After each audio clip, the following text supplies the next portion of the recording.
Hi, friends. Welcome back. This is an original story from Hidden Revenge Family, and it took a turn you truly didn't see coming. Let's get into it. My phone rang at 5 a.m. sharp. Not a text, not a missed call. A full aggressive ring that said someone either died or screwed up badly. I grabbed the phone. The screen said Felicity, my older sister. Polished smile, perfect hair, perfect life. Professional liar when necessary. I answered. Seraph, her voice cracked. Loud, wet, dramatic. Mom's gone. She had a stroke. She's dead. I sat up in bed. Fully awake in half a second. Years in Army intelligence does that to you. Where are you? I asked. At the house. It happened in her sleep. The doctor already confirmed it. A doctor, at 5 a.m., at our house. Interesting. I'll get a flight number. She cut me off fast. Too fast. You can't come. I blinked. What Mom's will says she wants immediate cremation. No delays, no visitors. Because of health regulations. It's all arranged. You're on leave anyway. Just stay where you are. There's nothing you can do. Her words were clean. Too clean. Like lines from a script. I didn't respond right away. I just listened. People who are actually crying don't breathe evenly. Their voices shake in unpredictable patterns. Their sentences fall apart. They stop mid-word. They try again. Felicity didn't. Her breathing stayed steady, controlled, like someone performing grief, not experiencing it. I said quietly, "Put the doctor on the phone." A pause. Then she said, "He's busy signing paperwork." Of course he was. I looked at the clock. 5:03 a.m. "Send me the death certificate," I said. Another pause. Longer this time. "I'll forward it later." Later never comes when someone is lying. I leaned back against the headboard, my brain already mapping possibilities. Stroke, sudden death, immediate cremation, no family present, no documentation. None of it matched my mother. Eleanor Sterling did not rush anything. She filed receipts for grocery purchases from 2009. She had a 3-page plan for her own funeral. She once returned a pen because the ink color was morally irresponsible. She did not leave instructions saying burn me immediately, no questions. Sarah Felicity said softer now. "Please, just trust me. Mom wouldn't want you traveling for nothing. Trust." Funny word coming from her. I let a crack into my voice. Just a little, enough to sound compliant. "Okay," I said. "I'll stay." Her relief came instantly. Too instantly. "Thank you, I'll call you later." The line went dead. I stared at the phone for 2 seconds. Then I swung my legs out of bed. I wasn't emotional. Not yet. That would come later if it was real. Right now, this was a problem. And problems need plans. I moved through my small apartment like I was back on deployment. Shower, cold water, 30 seconds, clothes, no suitcase, just a backpack, laptop, external drive, lockpick set, passport, cash. By 5:22, I was walking out the door. The neighbor's dog barked at me. I didn't even slow down. I drove to the rental lot near the highway, picked the most boring car available. Beige sedan, 0 personality, perfect. As I signed the rental form, the clerk smiled and said, "Early start to the day." "You could say that," I replied. I pulled onto the highway while the sky was still dark blue. Charleston was 5 hours away by road. Flying would be faster, but flights leave records. I wanted to arrive quiet, unexpected, untraceable. The radio played a cheerful morning show. I turned it off. I drove. Somewhere an hour into the trip, the weight of the situation tried to show up. My mother might actually be dead. A normal person would panic, cry, call relatives. But my job taught me something useful. Emotions don't disappear under pressure. They get scheduled for later. Right now, I needed answers. Halfway through South Carolina, I stopped for gas. The attendant didn't recognize me. Good. I checked my phone. No new messages, no death certificate, no doctor's name, no funeral details. If your mother dies, you usually get information. A lot of it. Too much of it. Silence meant control, and Felicity liked control. I got back in the car. Here's a question for you sitting comfortably at home listening to this story. Have you ever had someone tell you a life-changing truth, but every small detail felt slightly off, like they were performing a scene instead of living it? Because when that happens, the danger isn't what they're telling you. It's what they're trying to keep you from seeing. By noon, the city skyline of Charleston came into view. Familiar, clean, wealthy, polite. the kind of place where crimes wear suits and drink expensive wine. My childhood home sat on the edge of it all. Big white house, old money, perfect lawns, perfect secrets. I didn't drive straight there. That would be emotional. Instead, I drove past once, slow, observing, habit. The front gates were open, 2 cars in the driveway. One was Felicity's. The other I didn't recognize. No ambulance, no police, no official vehicles. For a woman who supposedly died hours ago, the scene was surprisingly calm. I kept driving, turned the corner, parked 3 blocks away under a tree. I checked my reflection in the rearview mirror. Hair tied back, plain clothes, no military insignia, no one would look twice. I pulled my cap lower and stepped out. The air smelled like salt and spring flowers. It was a beautiful day for morning, which felt inappropriate. I walked down the sidewalk toward the house I grew up in.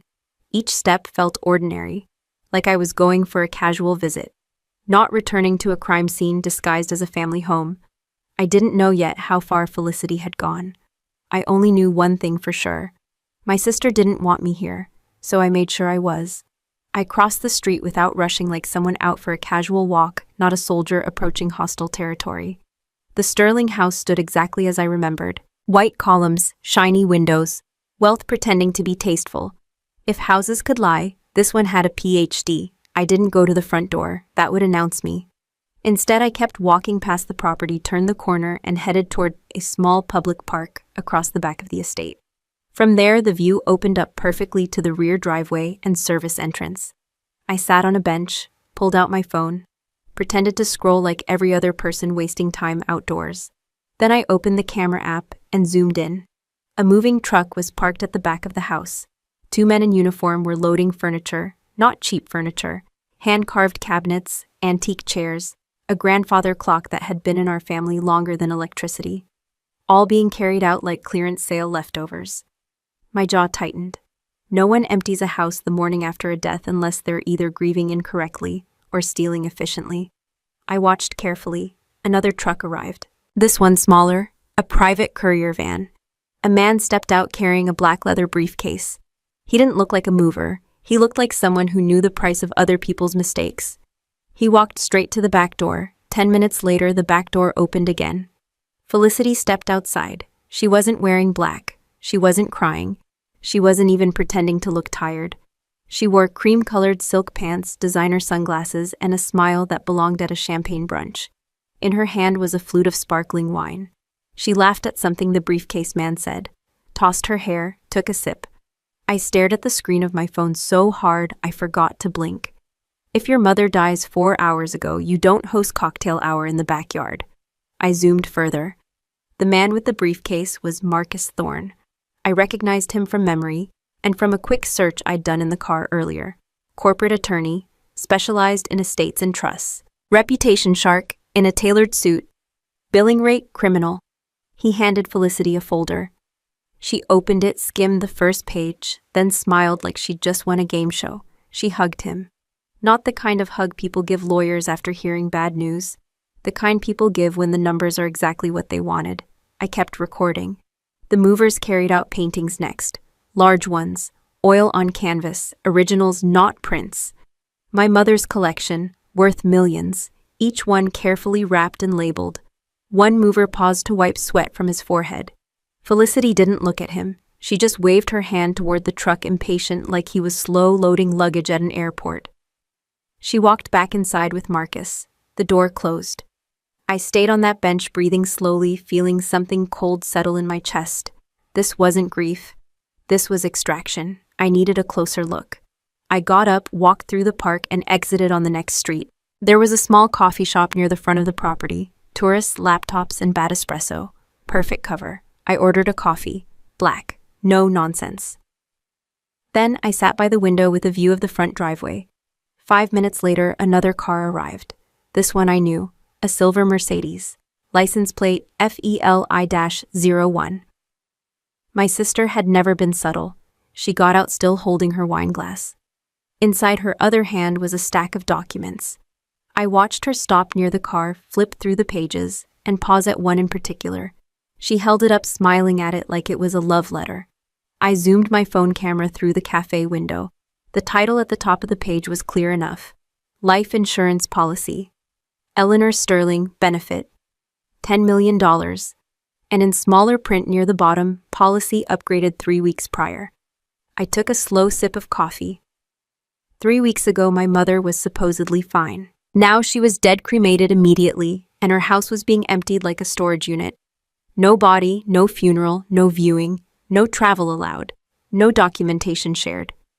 But a life insurance policy conveniently updated right before a sudden death. If this were an intel briefing, the conclusion would be obvious. We weren't dealing with tragedy. We were dealing with a plan. A very expensive one. Felicity got back in her car and drove off. Marcus followed in his own vehicle. The movers kept working. I finished my coffee, left a tip, and walked out calmly. Outside, the warm Charleston sun hit my face. People walked their dogs. Couples took selfies. Life moved on peacefully.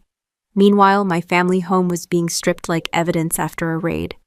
I circled the block again and returned to my parked rental. I sat inside, hands on the steering wheel, thinking.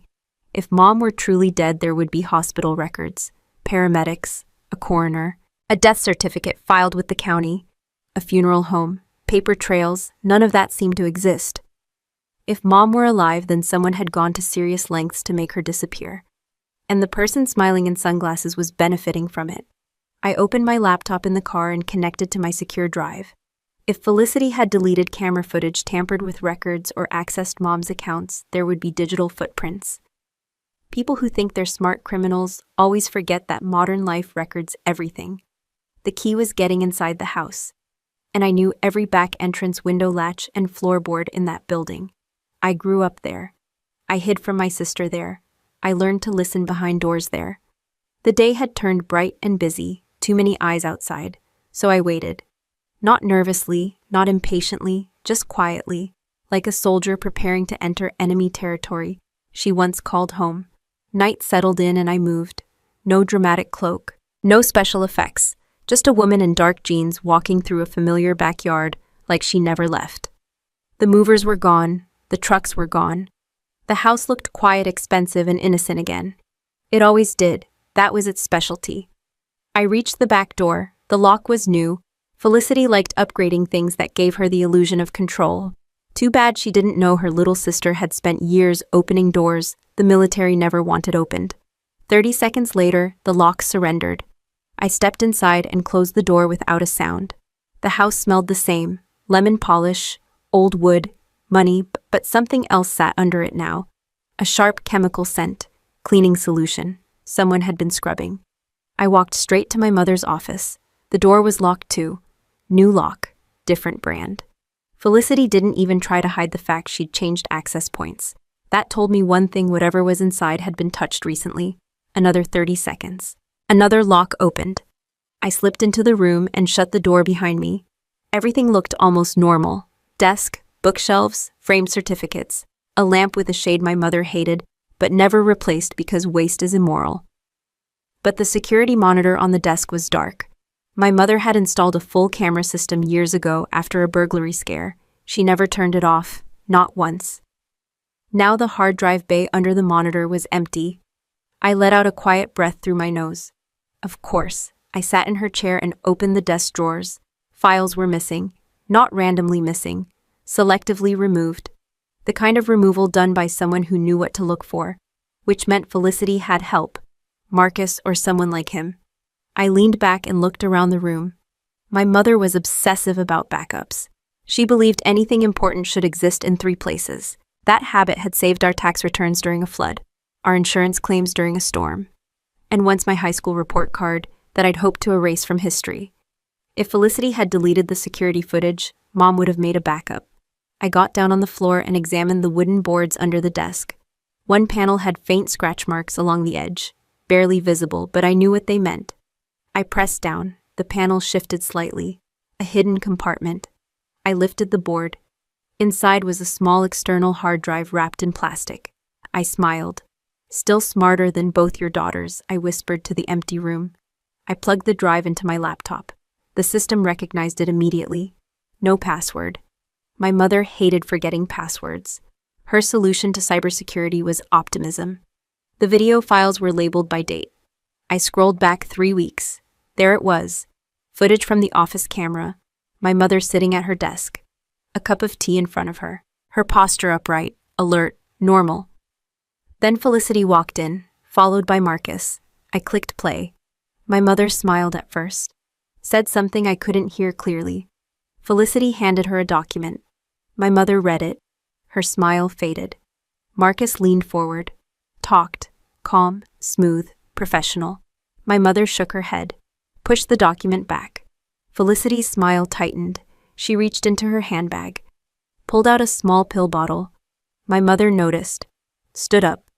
Marcus moved fast. Blocked her path. Felicity opened the bottle and tipped something into the tea. The rest happened in silent clarity. My mother tried to push past Marcus. He grabbed her arm. Not violently. Controlled. Clinical. Like a doctor restraining a patient. Felicity picked up the tea and held it to my mother's lips, forced a sip. My mother resisted, but she was in her 70s. They were younger, stronger, prepared. Within minutes, her movements slowed. Her eyes grew unfocused.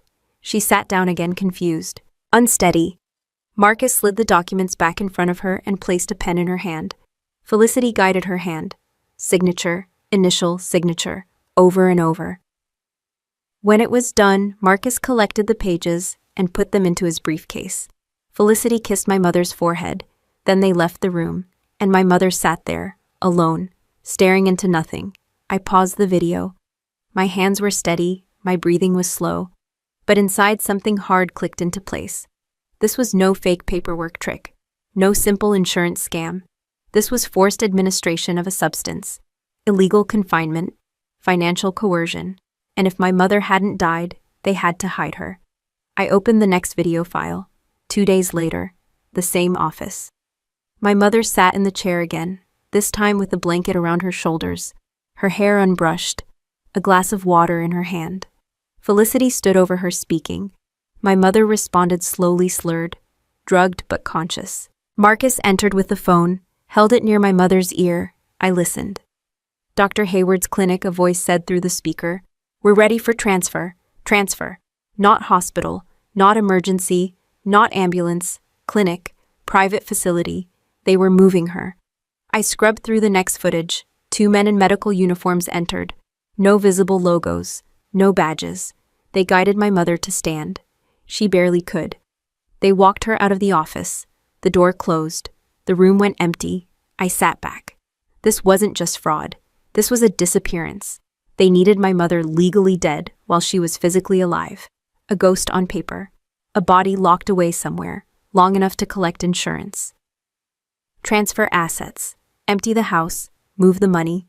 I unplugged the hard drive and tucked it into my backpack. Then I closed the laptop. One more thing to check.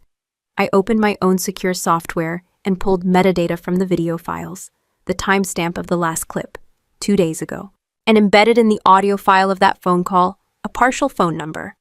I ran it through a lookup tool. The result came up in seconds. Shady Pines Private Care Facility.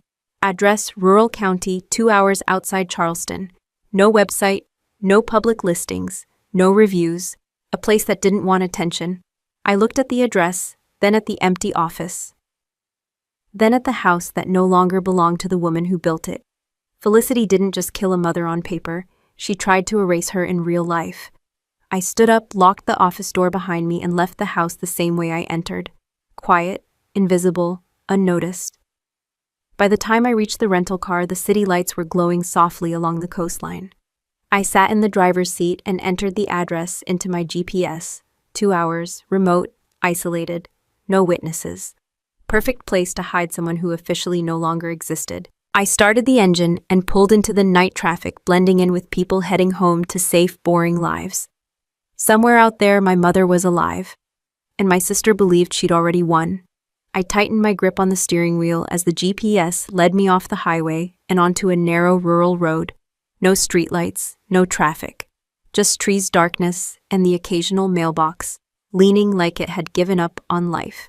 Shady Pines Private Care Facility appeared exactly where the GPS said it would. A single-story building, beige walls, faded green sign. A quiet place designed to never attract curiosity. 2 cars in the lot. 1 security booth near the entrance. A bored guard inside scrolling his phone. I parked far from the main entrance and sat still for a moment. No rush, no nerves, just assessment. Front entrance, glass doors, reception desk, camera above it, 1 guard, no visible patrols. Rear side a service door near a dumpster, no camera above it. Cheap motion light. Weak fence line. People who build secret prisons always overspend on the front and forget the back. I pulled on a black hoodie, grabbed my backpack, and stepped out of the car.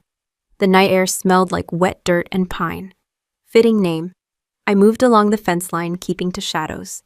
No dramatic ninja moves, just walking where no one looked.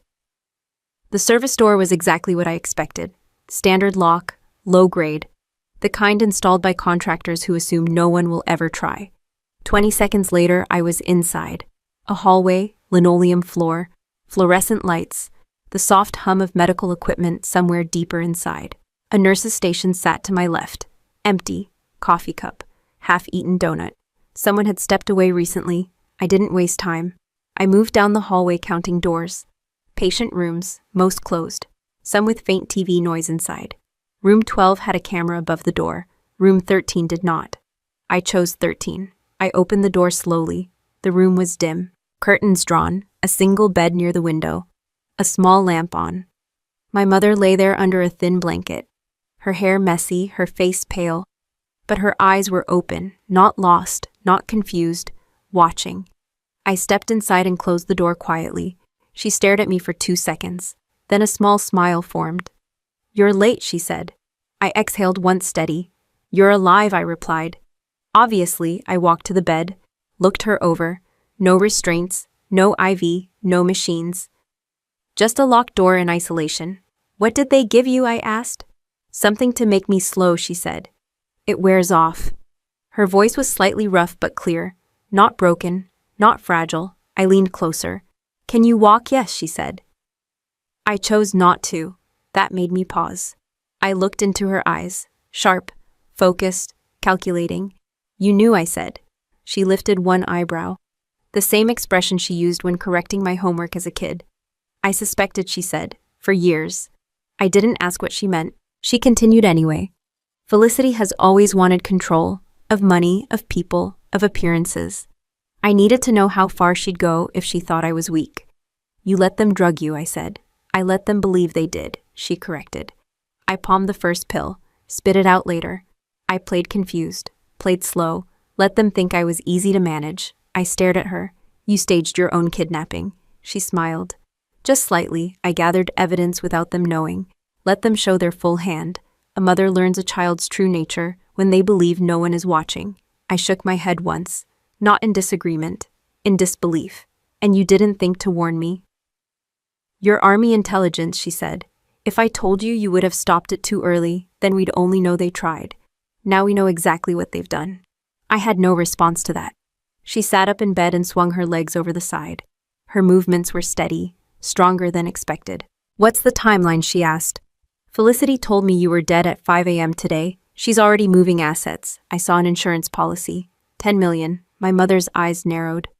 "She updated that policy 3 weeks ago," she said. "I allowed it. I wanted to see if greed outweighed loyalty." "That's a dangerous test," I said. "So is raising children," she replied. I pulled out the hard drive from my bag. "I have video. Of everything. Forcing you to sign. Drugging. Transfer call. We can put them away." My mother stood up fully now, straightened her hospital gown like it was a business suit. "Not yet," she said. I blinked. "Not yet." She walked to the window and pulled the curtain aside slightly, looked out at the empty parking lot. "They think I am dead," she said. "They think there will be a funeral, a cremation, a sealed urn, a closed chapter." She turned back to me. "If they believe the story is finished, they'll make mistakes in public, in front of witnesses, in front of cameras." I crossed my arms. "You want to use your own funeral as bait." She smiled. "I want to walk into it." Silence sat between us for a moment. Then she reached for my hand and squeezed it. Firm, warm, alive. "Felicity plans to bury an empty container on Friday," she said. She told Marcus they'd unlock the trust the moment the ceremony is done. They'll both be present, surrounded by important people who will believe everything is legitimate. She stepped closer. "Let them believe." Let them sign, let them celebrate. Then let the truth walk through the front door. I looked at her. This small, neat woman who organized her spices alphabetically and once returned a watermelon because it didn't feel honest. And I realized something. My sister learned manipulation. But my mother invented it. I nodded once. All right, I said, we do it your way. My mother's eyes gleamed. Good, she said, now get me out of here. I am done playing helpless. I opened the door and listened. No footsteps, no voices. The hallway was quiet. We moved together down the corridor. Calm, controlled, like we belonged. At the rear service door, I disabled the motion light, opened it, let the night swallow us. We crossed the parking lot without a single person noticing a woman officially declared dead, walking out of a private care facility. My mother got into the passenger seat of the rental car and closed the door. She looked at me. Drive, she said. We have a funeral to attend. I kept my eyes on the road while my mother sat beside me, like she'd just returned from a quiet spa retreat instead of a private facility where she'd been officially declared non-existent. She adjusted the seatbelt, checked the side mirror, smoothed her hair. I need clothes, she said, and tea, real tea. That place served dust pretending to be leaves. We didn't go to the house. Too risky. Felicity still had people moving things in and out. Too many eyes. Too many chances to be seen early. Instead, we drove to a small motel off the highway. The kind of place no one notices and no one remembers. I paid in cash. No names, no cards. Inside the room, my mother sat on the bed and kicked off the facility slippers. Tomorrow, she said, Felicity will expect you to appear broken. I raised an eyebrow. Broken. She believes you are the simple soldier daughter, loyal, emotional, easy to pressure. She folded her hands. Let her believe it. I didn't argue. She was right. By morning, my mother looked like herself again. Clean, sharp, dressed in borrowed clothes from a thrift store that somehow looked like high fashion on her. She pinned her hair back neatly. You'll stay hidden, I said, until the right moment. Of course, she said. I want the full view. I drove to the funeral home alone. Felicity was already there when I arrived, standing outside near the entrance speaking to Marcus Thorne, both dressed in black, both smiling far too much for people attending a cremation of a beloved mother. I parked and walked toward them slowly, shoulders slumped, eyes down, the posture of a defeated sister. Felicity turned and saw me, her face softened into false sympathy. Oh, Seraph, she said, rushing forward. You made it. She hugged me. Loose arms, no real warmth, just performance. I didn't know what else to do, I said quietly. Everything happened so fast. Marcus gave me a polite nod. I'm sorry for your loss. I looked at him with dull eyes. Thank you. Felicity linked her arm through mine and guided me inside. The funeral home smelled like flowers and money. Soft music played. Staff moved quietly. A few distant relatives stood around whispering.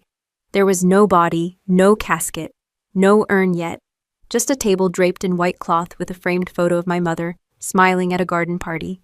The picture made me almost laugh. She looked so alive it was insulting. Felicity led me into a side office. Marcus followed and closed the door. On the desk sat a stack of documents. Felicity turned to me. There's one last thing, she said gently.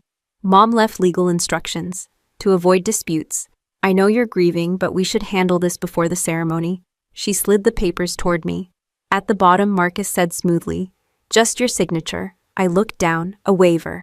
Renouncing all rights to inheritance. All claims to property, all future disputes. Everything. Clean, final, ruthless. I swallowed once. Let my hands shake slightly. I don't really understand legal stuff, I said. Is this necessary? Felicity smiled with patient superiority. Yes, dear, this protects you. Without it, creditors could come after you for Mom's estate taxes. This keeps you safe.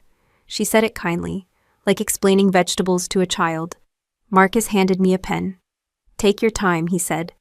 I picked up the pen. Then I pulled out another one from my pocket. Identical, plain, cheap, ordinary, except it wasn't. Military issue, disappearing ink. 60 minutes and every trace would fade. I signed. Seraph Sterling, clean, legible, cooperative. Felicity exhaled like she'd been holding her breath all morning. Marcus collected the document immediately, slid it into a folder. You did the right thing, Felicity said. Mom always worried you'd struggle financially after service. I'll make sure you're okay. I nodded, eyes down. Thank you, she kissed my cheek. A victory kiss. Then she turned away, already moving on mentally, already spending money that wasn't fully hers yet. I followed her out into the main hall. Guests were arriving, business associates, country club friends, people who respected my mother's wealth more than her character. Everyone dressed in expensive black. Felicity moved through them like a queen greeting loyal subjects. She was in her element, grief as theater. I sat in the front row, hands folded, face blank. The perfect image of a defeated younger sister. Inside I counted minutes, 40, 45, 50. At 58 minutes I checked my watch. 2 more.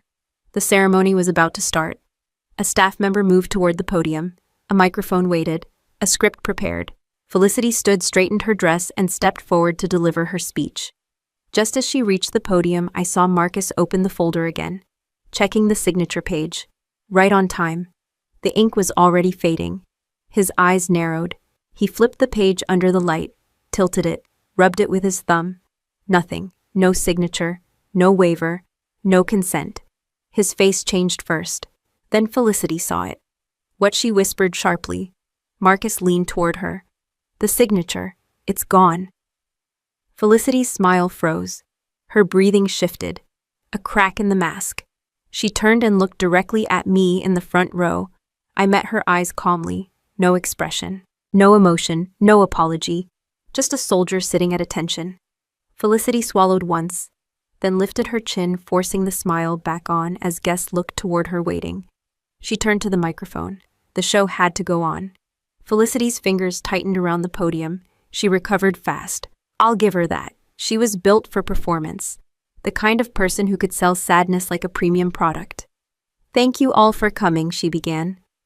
Voice soft, trembling, just enough to feel real. My mother, Eleanor Sterling, was the heart of our family.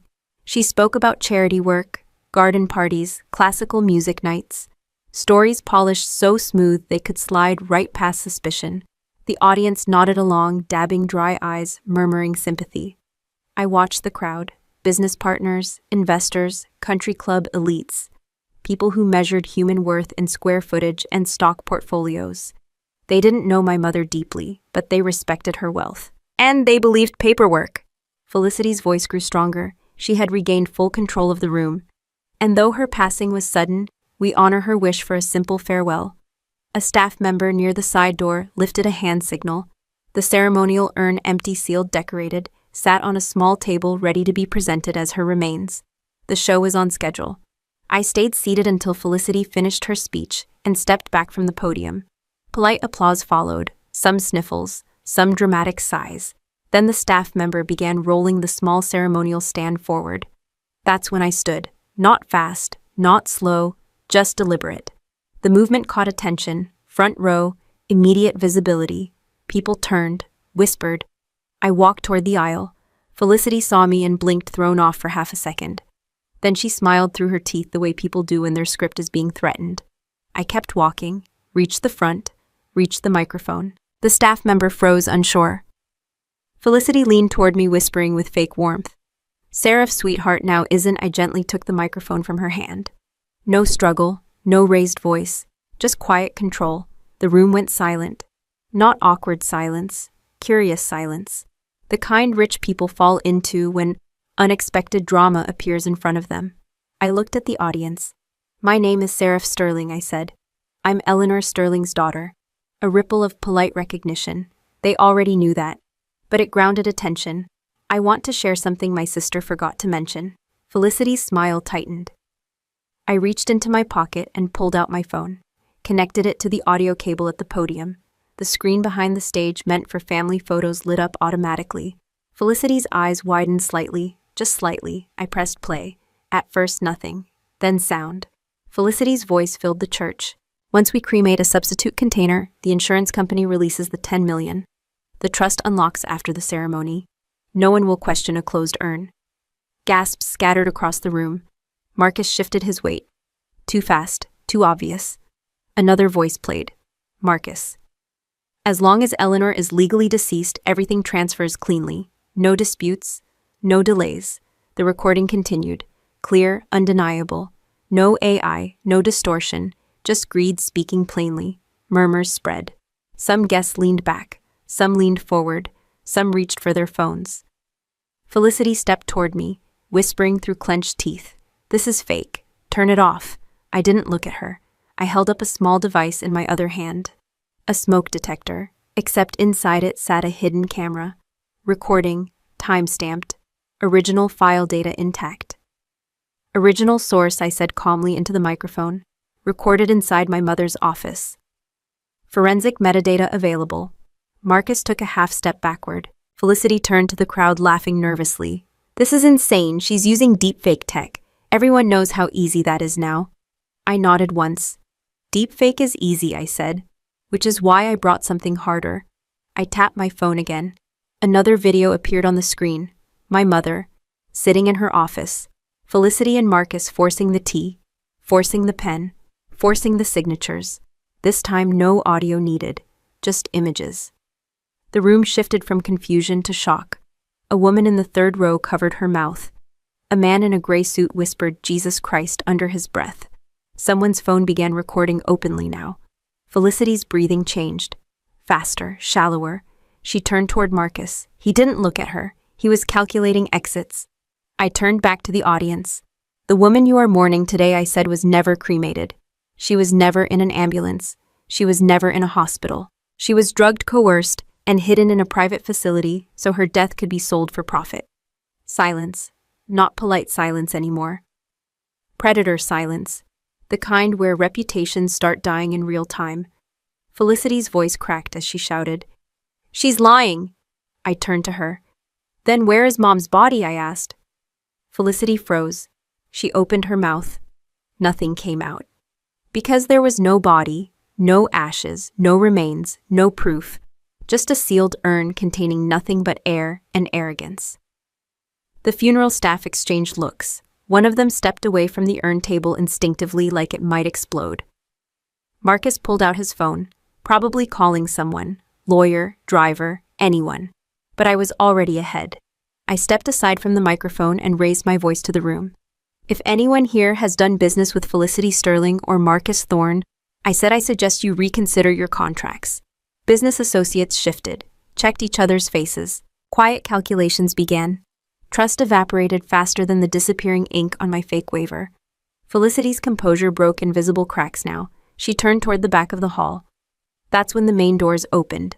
Bright daylight poured in, and every head turned. Because a woman in a white suit walked through the entrance with steady steps. No rush, no hesitation, no weakness. My mother, very much alive, walking into her own funeral. My mother walked down the center aisle like she owned the building, because technically she did. The sunlight behind her framed her silhouette, but there was nothing mystical about it. No slow motion, no dramatic music. Just a 72-year-old woman in a clean white suit. Low heels, hair pinned neatly, posture straight enough to shame half the military. Two of my old army colleagues flanked her casually, not in uniform. Just presence, quiet insurance. Every conversation in the hall died instantly. Phones lifted, mouths opened, eyes widened. Felicity turned slowly, like a machine running out of battery. Marcus muttered one word under his breath. Impossible. My mother reached the front row. She didn't look at the crowd. She didn't look at the urn. She looked only at Felicity. They stood 3 feet apart, mother and daughter, one who believed she had erased the other, one who had allowed it. My mother spoke first. "Hello, Felicity." No anger, no shaking, just clear, crisp sound. Felicity swallowed. Her voice came out thin. "Mom." The audience shifted. Someone in the back whispered, "Is this some kind of performance?" Another answered, "This is real." My mother stepped closer. Felicity forced a laugh. "This is sick," she said. "Seraph put you up to this. You're confused. You shouldn't be here." My mother raised her hand and slapped her. Not a movie slap, not exaggerated. Just a clean, controlled strike. Enough to turn Felicity's head and make her hair shift. The sound was sharp. Gasps spread again. My mother lowered her hand. "I am not confused," she said. "I am not dead. And I am not your victim." Felicity held her cheek. Her eyes watered not from pain, but from something worse. Exposure. Marcus stepped forward quickly, lawyer reflex engaged. Mrs. Sterling, I strongly advise you to step away. You are creating a disturbance at a private ceremony. My mother turned her head toward him slowly. Mr. Thorne, she said, you forced a sedated woman to sign documents transferring her estate. You arranged her unlawful confinement. You conspired to fake her death for insurance fraud. And you're worried about a disturbance. Marcus froze. He knew exactly how bad this looked. Cameras, witnesses, recorded evidence. A live audience full of wealthy people who hated being linked to scandal. My mother turned back to the microphone. I handed it to her without a word. She took it and faced the room. Ladies and gentlemen, she said, I apologize for the unusual nature of today's gathering, but I believe transparency is more respectful than silent theft. A few nervous chuckles fluttered and died. She continued, my daughter Felicity and her associate attempted to declare me legally dead in order to claim my assets and insurance benefits. They assumed I was too old to notice, too weak to resist, and too isolated to fight back. She gestured to herself. As you can see, those assumptions were incorrect. Phones were fully raised now, live streams likely running, social feeds igniting. Felicity's breathing quickened. She stepped toward my mother. Mom, stop. We can talk about this privately. My mother turned slightly and looked at her. You already did, she said, in my office, on camera. Felicity's face twisted. That footage is stolen, yes, my mother said. From the backup drive you didn't know existed. Marcus whispered something to Felicity. Probably instructions to leave, to disappear, to get ahead of the legal avalanche. But it was too late. The back doors of the hall opened again. This time, no sunlight, just badges. Federal agents walked in, calm, professional, no rush. One of them stepped forward. Felicity Sterling, he said. She turned, slowly, like someone watching the last door close in a hallway. Yes, you are under arrest for conspiracy to commit insurance fraud, financial exploitation, unlawful confinement, and falsification of death records. Another agent stepped toward Marcus. Marcus Thorne, you are under arrest for the same charges, including coercion of a vulnerable adult. Marcus tried to speak. Words failed him. The agents guided them both gently but firmly toward the exit. Felicity looked back at my mother. Mom, she said, please, I'm your daughter. My mother met her eyes without warmth. I know, she said. That's why I waited to see how far you'd go. Felicity said nothing after that. She was escorted out past the same guests she'd hoped to impress. Past the empty urn. Past the front doors where her world had just collapsed in full daylight. The hall was silent again. No music, no ceremony, no applause. Just stunned breathing and softly buzzing phones. My mother handed me the microphone back and stepped down from the platform. She looked at the urn. This, she said, tapping it once, contains nothing. Then she turned to the audience. But today you witnessed something very real. She didn't say what that was. She didn't need to. Everyone in the room understood. People began to shift. Quiet conversations started. Some guests left quickly, some stayed fascinated. Some avoided eye contact entirely. Reputations were being recalculated in real time. My mother walked toward the exit. I fell in beside her. As we reached the doors, she paused. Seraph, she said. I looked at her. We still have work to do. I nodded. Because the story wasn't finished. Not in courtrooms, not in family, not in what we would build from the wreckage. We stepped outside together into the afternoon air, where reporters were already gathering, microphones rising like hungry birds. My mother adjusted her jacket and walked forward without slowing. Reporters shouted questions the moment we stepped outside. Mrs. Sterling, were you really kidnapped? Is it true your daughter tried to fake your death? Captain Sterling, is this military involvement? Microphones pushed forward, cameras flashed. The world finally noticed the family drama. Felicity tried to hide behind closed doors and polished marble floors. My mother didn't stop walking. She raised one hand, not waving, just signaling she would speak when she decided. The reporters backed off, confused but obedient. Money recognizes money. We got into the rental car. I drove. My mother looked out the window calmly, as if she'd simply attended an inconvenient meeting. After 10 minutes, she spoke. Go to the house. I glanced at her. It's still under Felicity's name on paper. My mother nodded. Not anymore. She pulled a folder from her handbag. A plain brown folder. No drama, no flourish. Inside were documents stamped and signed years ago. A trust agreement, dated 10 years earlier. The Sterling Family Trust. Primary beneficiary. Seraph Sterling, my name. I stared at it at the next red light. You already transferred everything, I said. My mother looked almost amused. I didn't trust Felicity long before this. I didn't know exactly how she'd betray me. I only knew she would eventually, so I protected what mattered. I handed the folder back carefully like it was a weapon. So the house, yours, the investment accounts, yours, the art collection she was loading onto trucks. Still legally mine, which now means yours. Those trucks will be intercepted before they leave the state. I already made calls. I didn't ask how she made calls from a facility where she was supposedly sedated and confused. I didn't need to know. My mother's mind was its own intelligence agency. We reached the house just as a police cruiser parked outside. Movers were being questioned. A truck was stopped halfway down the driveway. Officers were checking paperwork. Felicity's shortcuts were unraveling fast. I parked at the curb. We stepped out together. One officer recognized my mother immediately from the news alerts already exploding online.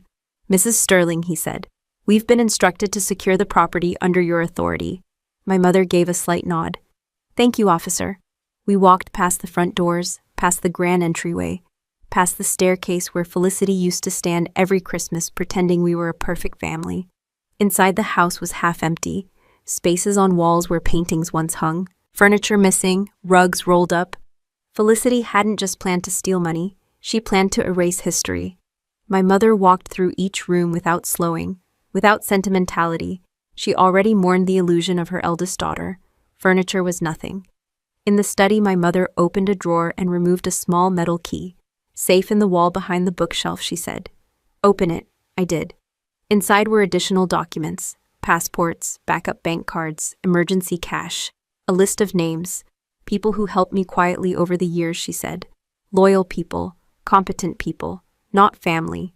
She closed the safe. Now she said we wait. Waiting took weeks. Court hearings, investigations, forensic teams confirming the authenticity of footage, medical experts confirming unlawful drugging, insurance investigators salivating over the size of the attempted fraud. Felicity's lawyers tried every angle: mental distress, misunderstanding, family dispute, digital manipulation. None of it held, because the evidence didn't blink.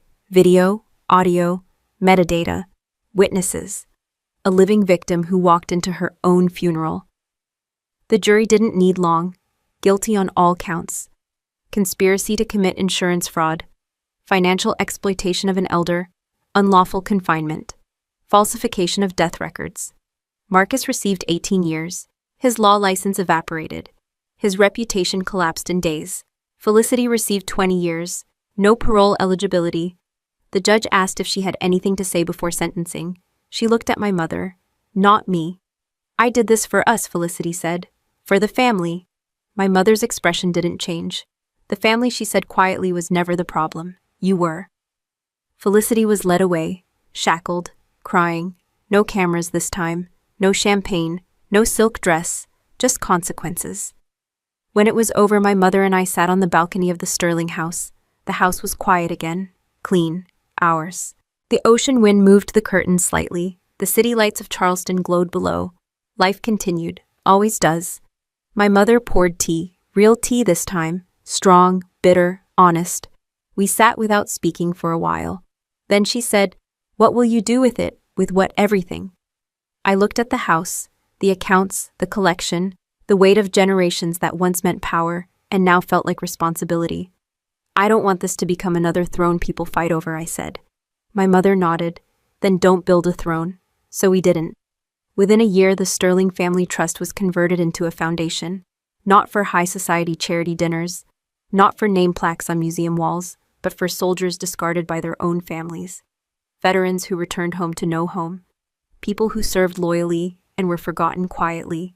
Housing, legal support, counseling, education funds, practical help, not pity, tools. Because betrayal inside a family doesn't just break hearts.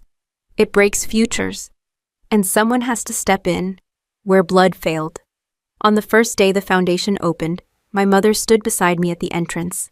A simple building, no marble columns, no gold lettering, just a sign, Sterling Trust for Reintegrated Service Members. A reporter asked my mother why this mission. She glanced at me once, then answered, Because the most dangerous enemy isn't on the battlefield. It's the one smiling across the dinner table while counting your worth. She turned and walked inside. And I followed, not as a soldier, not as a daughter, but as someone who knew exactly how expensive loyalty could be, and decided it was still worth investing in. The first time I saw Felicity again was behind thick courtroom glass. She wore a gray prison uniform, no makeup, no jewelry, no designer anything. Her hair was pulled back with a cheap elastic band. She looked smaller, not fragile, just ordinary. For someone who built her entire identity on being superior, ordinary was the real punishment. She sat across from me in the visitation room, phone pressed to her ear. "I didn't think you'd come," she said. "I didn't come for you," I replied. "I came to close a loop." She gave a short laugh, dry, bitter. "You always were Mom's favorite." I didn't react. That story was older than both of us. "This isn't about favorites," I said. "You tried to erase her. You tried to erase me from the family. You almost succeeded." Her jaw tightened. "She would have been fine," Felicity said. "She had money, comfort. I just needed my share." "Your share," I repeated. "You had a share. You wanted everything." She didn't deny it. Silence stretched between us. Not emotional, just factual. Finally, she said, "Will you visit again?" I looked at her. Really looked. No hate, no triumph, no pity. "No," I said. "We're done." I hung up the phone and walked out without looking back. Outside, the sky was bright. The parking lot smelled like hot asphalt. Life went on, always. When I got home, my mother was in the garden. She had replaced every plant Felicity once chose. New flowers, new layout, no reminders. "She asked about you," my mother said without turning around. I said no, I replied. My mother nodded. No commentary, no guilt trip, no forced forgiveness speech, just acceptance. Some endings don't need healing, they need boundaries. Months passed, then a year, then two. The foundation grew. Veterans came through our doors with stories that sounded different but hurt the same. Families that turned cold. Parents who treated them like failures. Spouses who took everything and left. We didn't fix their past, we built their future, a place to stay, a lawyer who didn't charge, a counselor who listened, a path forward. One afternoon, a young man stopped me in the hallway. "Captain Sterling," he said. "I slept in my car for 6 months after deployment. My parents said I was too intense to live with. This place saved me." I didn't say anything dramatic. I just nodded. Because sometimes justice isn't revenge. Sometimes it's redirection. My mother got older, not weaker, just slower. She still drank tea every morning, still read financial reports, still corrected grammar on Foundation newsletters.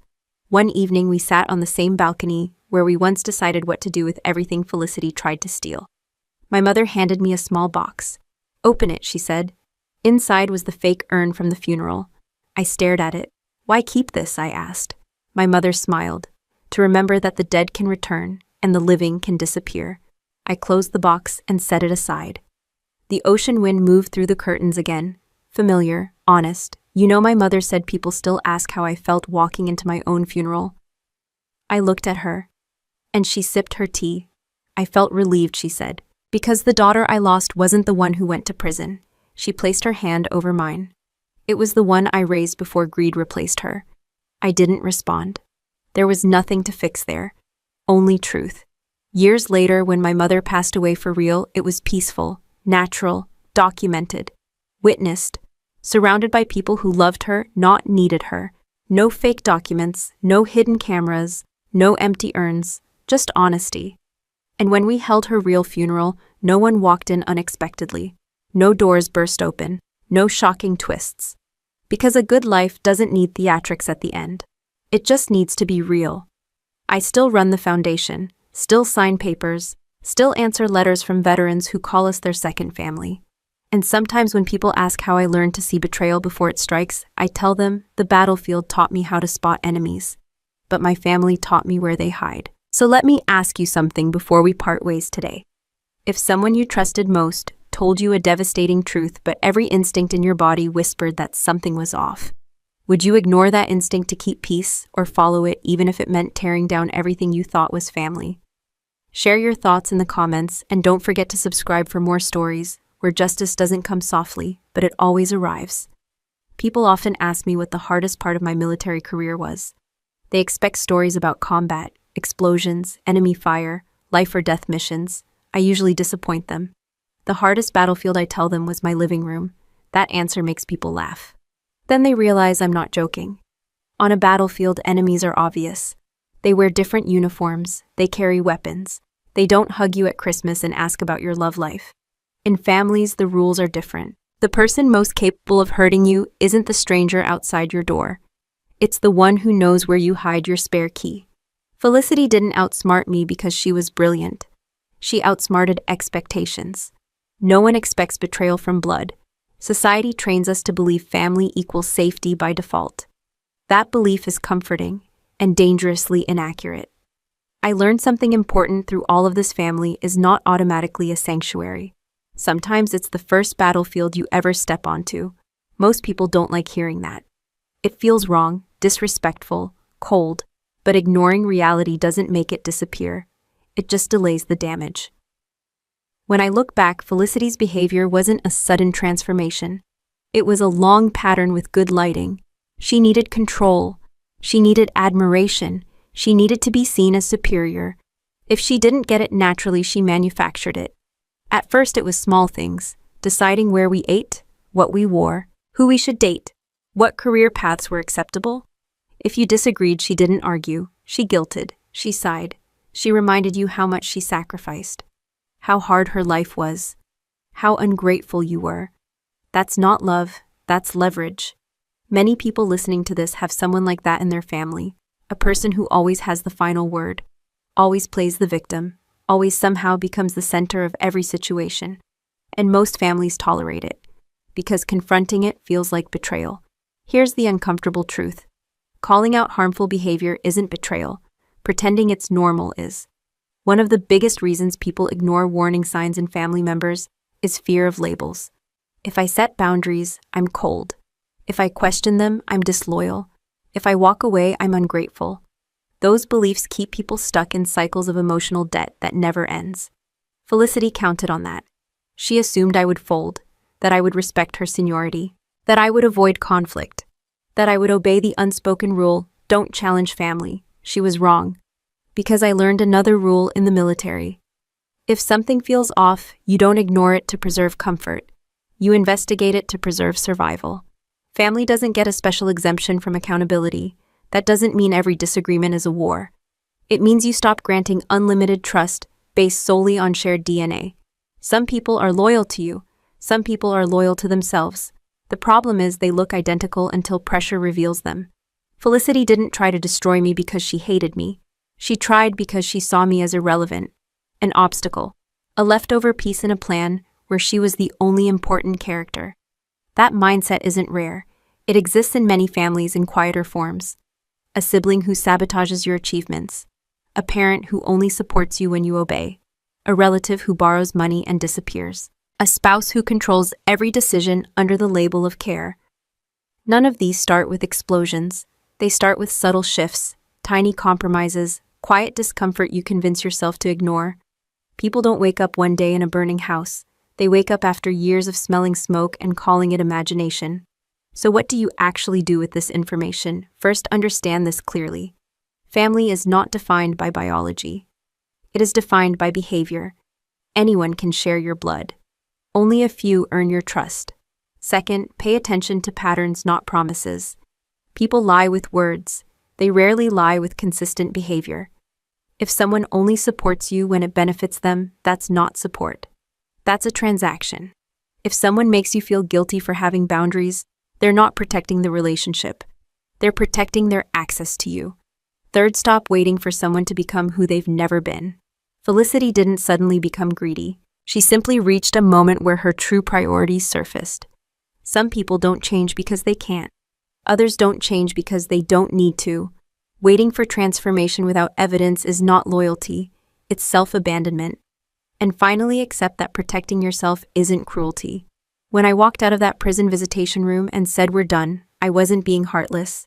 I was choosing peace over chaos. You don't owe unlimited access to anyone who proves they will misuse it.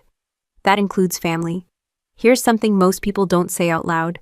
Some family ties are meant to be honored, some are meant to be managed, and some are meant to be ended. Knowing which is a life skill. If this story taught me anything, it's that survival isn't just about fighting enemies outside your walls. It's about recognizing when the call is coming from inside the house. So now I'll ask you something worth thinking about. Have you ever ignored a warning sign in a family relationship because you were afraid of being seen as the bad one for speaking up? And if you had one chance to go back, would you stay quiet again or finally trust yourself? The entire chain of events started with a 5-second moment. A phone ringing at 5 a.m., my sister's voice, and a feeling I couldn't explain. Nothing in that call proved she was lying. No obvious contradiction, no factual error, no smoking gun, just a rhythm in her breathing that didn't match grief.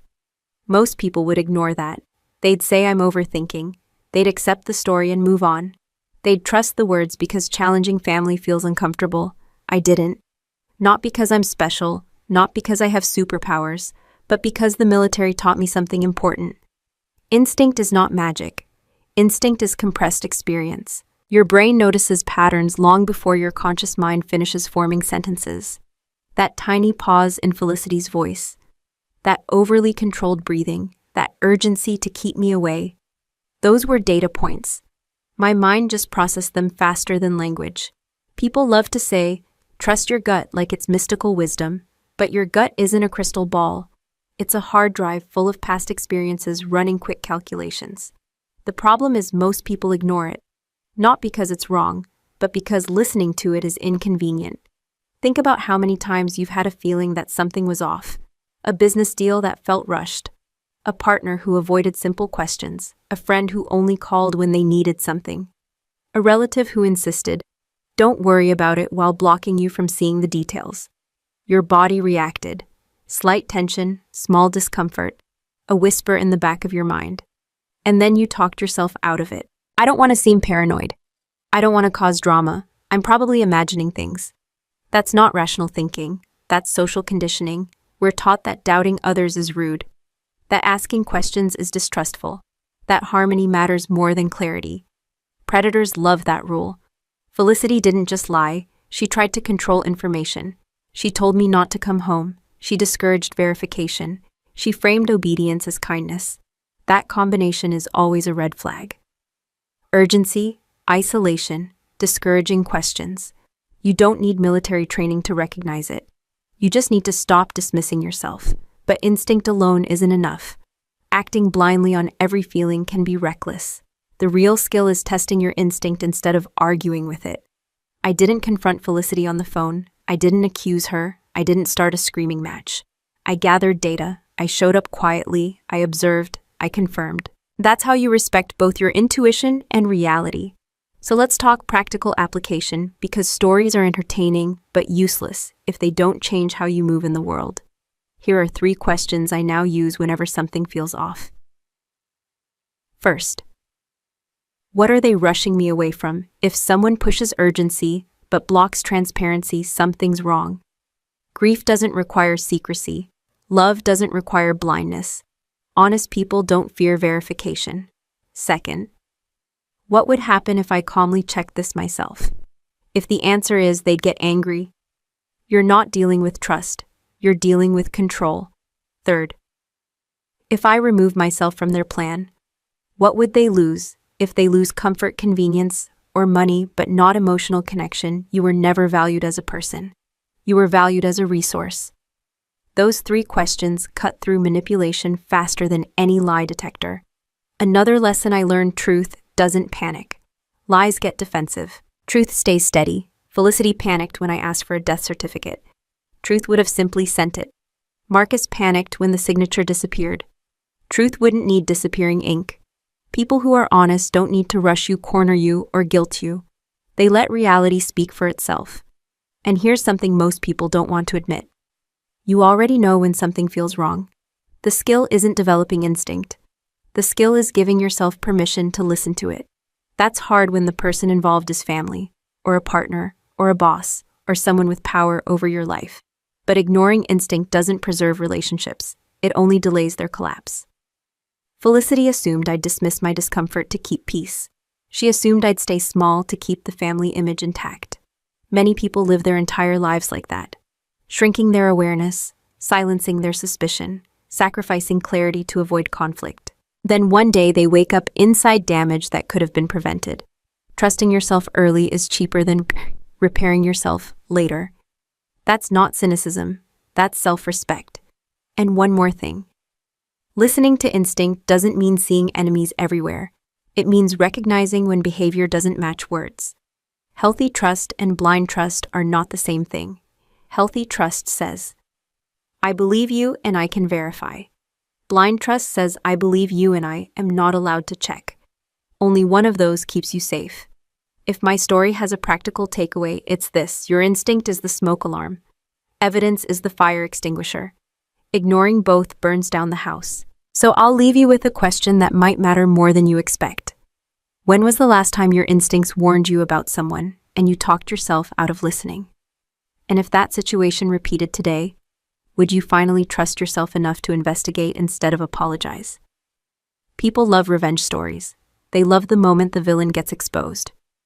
The courtroom gasp, the handcuffs, the fall from power, it's satisfying. It feels like balance restored. But here's what no one tells you after the credits roll. Revenge is a moment, justice is a direction. When Felicity went to prison, the world called it a victory. Reporters wrote headlines, online strangers celebrated. People who never met us said things like, she got what she deserved. And they were right, but the day after the sentencing, I woke up in the same bed, in the same house with the same questions waiting. What now? Who am I without this battle? What do I build from the wreckage? Because removing a threat doesn't automatically create a life. That part is on you. For a while, I thought the story ended with my sister behind bars and my mother alive. That felt like the natural finish line, but it wasn't. It was only the point where I finally had the freedom to decide what came next. Most people who go through betrayal never get revenge. No dramatic exposure, no courtroom climax, no viral justice. They just get hurt, confused, and left with pieces. That's why the real lesson isn't about how I took someone down. It's about what I built after I didn't need to fight anymore. Because revenge focuses on the person who harmed you. Justice focuses on the life you choose to live despite them. Felicity wanted control, over money, over narrative, over identity. She wanted to define who I was, the useless sibling, the disposable daughter, the background character in her story. When she failed, I had two options: stay in reaction mode or step into authorship. Reaction mode is exhausting. It keeps you emotionally tied to the person who hurt you. Every decision becomes a response to them. Every success becomes a way to prove them wrong. That's still giving them power. Authorship is different. Authorship says, you don't get to be the reason behind my choices anymore. That shift is subtle, but it changes everything. When my mother handed me control of the estate, I didn't feel victorious. I felt responsible. Because money is just potential. It becomes either a weapon or a tool depending on who holds it. Felicity would have used it to elevate herself above others. I chose to use it to lift people who had been quietly abandoned, just like she tried to do to me. Not out of charity guilt. Out of clarity, I knew what it felt like to be treated as disposable. And I knew how many people never get a second chance to stand back up. That's what real justice became for me. Not watching my sister suffer, but making sure her worldview lost. Her worldview said, people are assets, power is everything, family is a ladder. So I built something that said, people are human. Power is responsibility. Family is chosen by behavior, not blood. That's a kind of justice no prison sentence can deliver. And here's where this becomes personal for you. Not everyone listening has $1 million estate to redirect. Most don't. I didn't earn mine. I inherited it through chaos. But justice isn't about scale. It's about direction. You don't need wealth to change the meaning of what happened to you. You can build boundaries where there were none. Create stability where there was sabotage. Choose partners who feel safe where others felt dangerous. Speak truth where silence once ruled. Sometimes justice is as simple as saying, this stops with me. No dramatic announcement. No public confrontation. Just a quiet decision to not pass forward the damage you inherited. Another lesson I learned. Forgiveness is optional. Growth is not. You don't have to forgive people who harmed you to move forward. You don't need to make peace with someone who refuses accountability. But you do need to release the belief that your life is permanently shaped by what they did. Felicity took years from me. She took trust. She took innocence. She took a version of family I'll never get back. But she doesn't get the future. That's the line. The past is what happened to you. The future is what happens because of you. Many people get stuck demanding closure from people who will never provide it, waiting for apologies that will never come, hoping for changed behavior that never arrives. Closure isn't something someone gives you. It's something you declare when you decide you're done waiting. I didn't need Felicity to say sorry. I needed to build something that proved she no longer mattered in my decisions. That's why the foundation exists. That's why my life feels quiet now. That's why peace feels earned, not borrowed. And if you take one idea from this entire story, let it be this. Real justice isn't watching them fall. Real justice is standing so firmly in your own life that their fall no longer matters. Because when you get to that point, you're free. Not because they're punished, but because they're irrelevant. And that is the one outcome no manipulator, no betrayer, no false family member can ever steal from you once you claim it. Final note.